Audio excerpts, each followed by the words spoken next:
Bonjour à tous, les ministères Notre Pain Quotidien vous proposent la méditation du jour.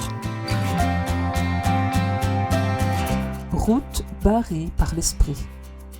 Le verset du jour. Ils se préparaient à entrer en Bithynie, mais l'Esprit de Jésus ne le leur permit pas. C'est dans Actes chapitre 16, verset 7.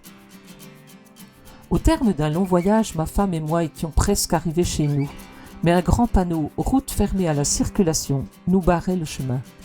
J'ai eu envie de contourner car la maison n'était pas loin et je ne voulais pas faire un détour. Puis j'ai compris pourquoi on avait barré la route. Un fil électrique était tombé sur la chaussée. Si j'avais outrepassé l'avertissement, j'aurais donc pu nous mettre en danger.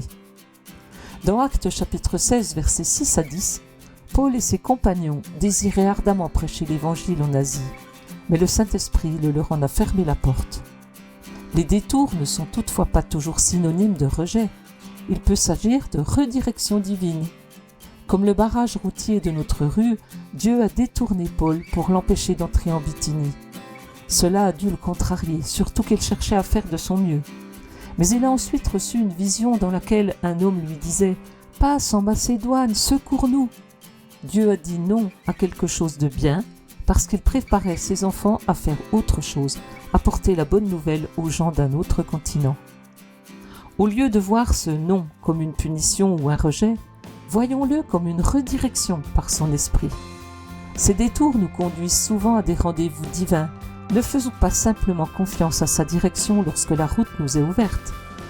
Suivons-le aussi quand elle nous est fermée. C'était un texte de Marvin Williams.